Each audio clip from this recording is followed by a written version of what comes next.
He's done it again, that Gareth Southgate. He's ended up on the easy side of the draw in a major tournament. Welcome back to the Ben Bowman YouTube channel. In today's video, we are going to be predicting the entire knockout phase of Euro 2024, including England's potential easiest route to a major final ever.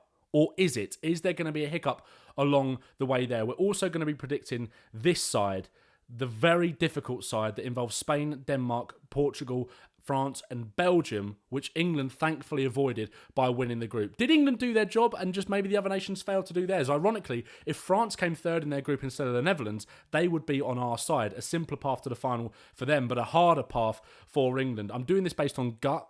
I haven't really thought about these games too much. Obviously, I've watched pretty much every game of Euro 2024, so I feel like I've got a good idea of the teams and their strengths and their weaknesses, but I'm going to be doing this purely based on gut.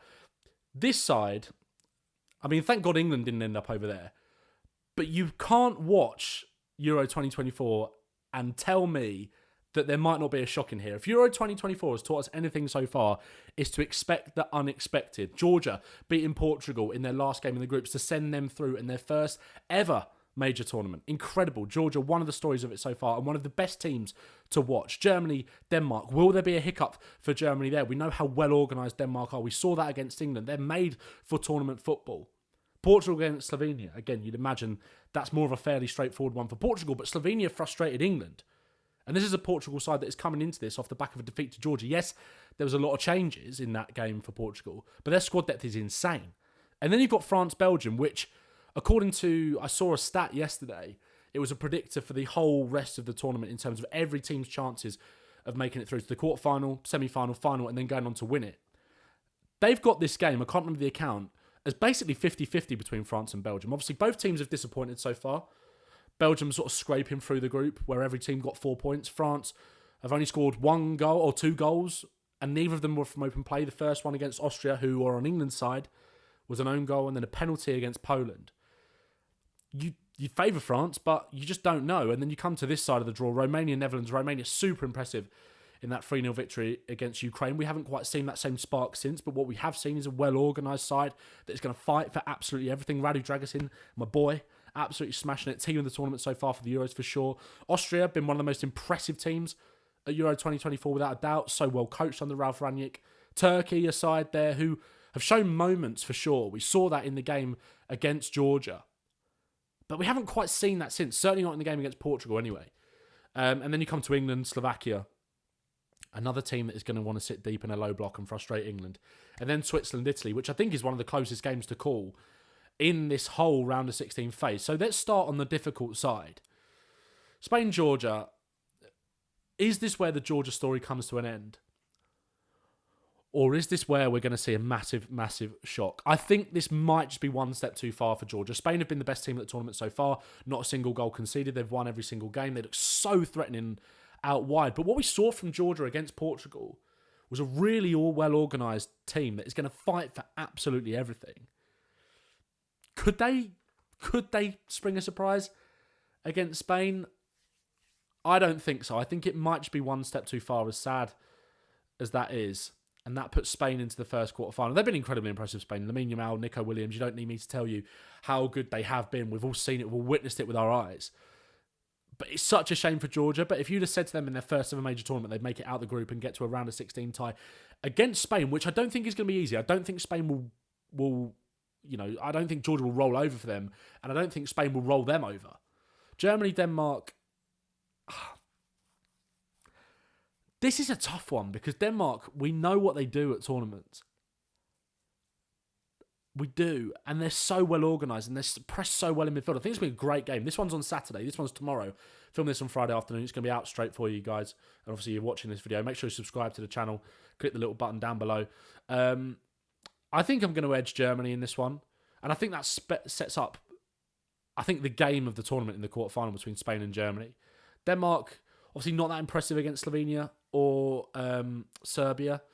Good against England, but England were poor in that game. Have Denmark got another gear to go into? I think Germany definitely do. I'm not sure whether Denmark do. Portugal against Slovenia, I think Portugal get through that without too much of a worry. Obviously, again, Slovenia made it difficult against England. They're going to make it difficult for Portugal as well. And I think France... This one is tough because Belgium, although they've underwhelmed, and I say they've underwhelmed, but I don't think a lot of people were expecting much for them in this tournament, to be honest, with that Asian squad. I mean, you look at their defence, you've just got Jan Vertonghen in it. And Jan Vertonghen against Kylian Mbappe, I know he's not going to be playing on that side too much. Even Bradley Barcola, Ousmane Dembele, it's going to be a hard night for those Belgian defenders. What Belgium have got is that ability to produce moments of quality like that. We saw that with Tielemans' goal against Romania. We've seen that continually with De Bruyne throughout the tournament as well. He looked so hungry in that game against Romania in their second group game, firing shots off from outside the box. Still so dangerous in transition. And France will leave gaps. Could it be one of those where Belgium shock them? Obviously, it wouldn't be too much of a shock. Belgium have got quality. But you wouldn't expect France to go out at this stage. But I just think I think it'll be a tight game. But I think France get through. And that sets up two incredible quarterfinals. Let's come down to our side then, England. Romania against the Netherlands. This one, to me, I wasn't too worried about the Netherlands for England. Obviously, you worry about your own nation and you worry about your own faults for sure in a game like that. But I thought the Dutch were beatable for England. And I think Romania, could they? They've got Dragus, they've got Dragusin. Obviously solid at the back, a threat going forward as well. So hard working. And I don't want to stereotype these kind of lesser nations because I think that's what people get caught up in a lot of the time by saying, oh, they work so hard, don't they? They just fight for each other. They've actually got quality. Again, is it a bit like Georgia? Is it going to be one step too far? This game isn't as difficult for Romania as it is for Georgia against Spain. I'm going to back my boys. I think the Netherlands have been really underwhelming so far. And again, they had a difficult group, to be fair. They come up against arguably the team of the tournament so far in Austria, whose game we're going to get to next. But I think with this squad, they haven't quite found that balance yet. I've been quite impressed with their midfield in terms of players like Reinders. Obviously, Joe Veerman getting subbed off after half an hour. Something's not quite clicking with the Dutch. And it just feels like a game where how up for it is Depay going to be? Are there going to be arms that start getting thrown about in the air? And are they going to get frustrated? And are Romania just going to set piece or counter-attack? Or I'm going to back them. And I'm going to back Austria to beat Turkey. I think Austria have been arguably the best coach team in the tournament so far. Turkey have shown moments of brilliance and flashes of brilliance, like I said, but I just don't think they've got it in them to get further than this. England, Slovakia, we're going to do a debrief Monday morning after the England-Slovakia game. And hopefully we're celebrating England getting through to the quarterfinal. And I think we will be. Although it is going to be difficult for England. It's going to be difficult. It's going to be a low block. It's going to be a hard-working team that are going to sit in there and frustrate us. I think Phil Foden is really growing into this tournament. Obviously, he is going to be back for this game. We know that now. He's arrived back at the England camp already. So, congratulations to him on the birth of his third child. I think it'll be tough for England. And it's not going to be a walkover. Sorry, I've still got a bit of Euros fever in me, I think. I think it's just about come back now England are through the group stage. And we've got a chance. And I think it'll be fine. And I think the other shock is going to be this. I think Switzerland beat Italy. And that's just on gut. I've been wrong a little bit about Italy. I had them down as my flop. I mean, they nearly didn't make it out of the group or nearly came through as third. Obviously, they sent Croatia out with that last-minute goal, but they've not been impressive. They've been very impressive at the back. Bastoni, Calafiori and Donnarumma, that sort of little triangle, your goalkeeper and your centre-back at the back, they've been superb as a unit, for sure. I think midfield is underwhelmed a little bit. I haven't quite seen that level from Barella yet, maybe other than the first game against Albania. But I think this is the end of the road for Italy. I do. And I'm quite glad because I think Italy would do England damage in that quarterfinal. I'm not saying they'd beat us, but I think a lot of people are expecting England kind of to walk through to this final with the side of the draw that we've got. And although it's an Italy team that, doesn't have Chiellini, doesn't have Bonucci, it still has got the game smarts kind of ingrained in them a little bit. But I just see with a nation like Switzerland that they might underestimate a touch. I just think they shock them a little bit. I think Switzerland have got good individual quality. We've seen how well organised they are in the group stage. Obviously beating Hungary, getting a point off of Germany as well. They look good in that Germany game. And they'll be looking forward to this. That's my quarterfinals. Let's move back up here. That is the game of the tournament, without a doubt. Spain, Germany. I mean, both of these are. They're both contenders. Germany on home soil in this quarterfinal. Germany have not got past the quarterfinal stage at a major tournament since the Euros in 2016. But Spain's record in knockout football recently hasn't been great. I said it was Spain. I think they've been so impressive. In this tournament. But my gut feeling, and I think it's going to happen in this game, is that lack of firepower in someone like Alvaro Morata, although he's been good so far, I think that's the game it maybe comes back to bite them. They've got so much pedigree and threat going forward with Lamau and Williams, who have been so impressed with on the wings. But how many chances they miss in that Italy game? And with the team that's got far more firepower than Italy and Germany, I think they punish them. I think it's one of those games where I think it's one where Spain probably deserve to win it. But I think Germany get through. And I think they make the semi-finals on home soil. Portugal-France is, again, I mean, I said Spain-Germany was the game of the tournament. That is going to be so interesting. That is going to be so interesting. At the start of the tournament, I had an England-Portugal final. Have I been impressed enough with Portugal to keep them in this tournament, keep them alive, and put them through to the semis and then the final? I'm not sure. And I think it's going to be France. I think Portugal have got so much individual quality. They're really well set up. But I think France are just going to... I think they're going to be a little bit like England. I think France are going to bore their way through. I think they get through there. I think Mbappe is going to grow into it. I think this is going to be tight, this Belgium-France game. But I think some of their key players come to the fore a little bit more and go through to that quarterfinal with confidence.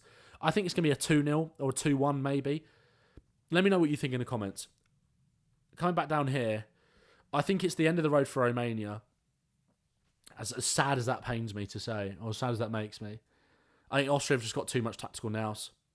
Really good threat. Play great attacking football. We saw that in the Dutch game. It was a brilliant kind of ding-dong battle. And I think England get past Switzerland. That does feel a little bit like, to me, though, the England-Switzerland game of going all the way and going to penalties or going to extra time at least, and England just get there. A goal in extra time. That's what it feels a little bit like, and I think it sets up the semi-final with England-Austria. Germany-France. I think it's heartbreak for the Germans, a little bit like in the World Cup in 2006. Semi-final to Italy. I think it was extra time. Was it Grosso and Del Piero? And I think it's going to be a similar story here. I think France beat them.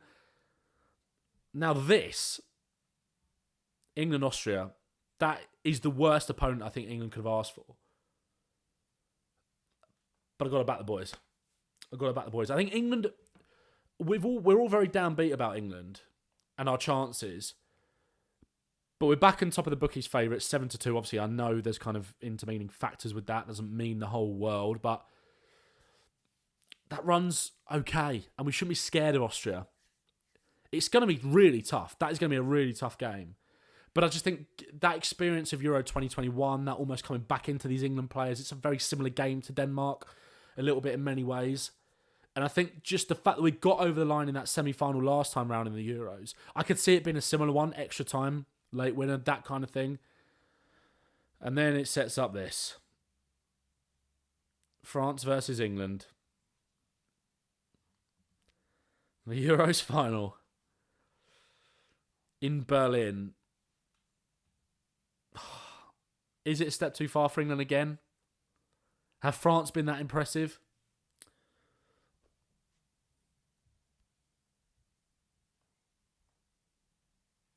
Fuck it. It's coming home. It's coming home.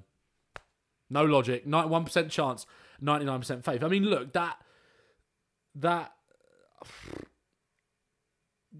will be an incredibly tough final for England. And obviously the scar tissue there, the scars there from the World Cup in 2022. I just think we've got it this time.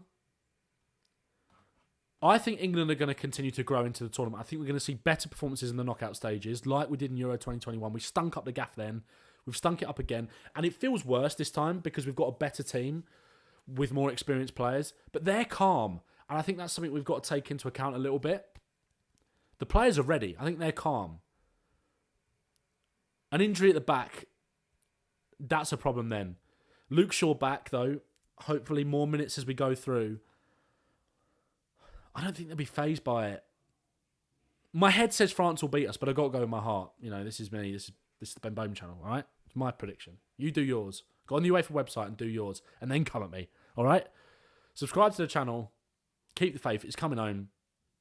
Make sure you like the video and subscribe for more England Euros content. Like I said, there's going to be a video on the channel after the England-Slovakia game on Monday morning, hopefully. That'll be with you, some thoughts on that. Thanks for the support on the England videos, by the way. I've been really, really appreciative of that. So, yeah. Make sure you click that little button down there. Subscribe. It means the world. Peace.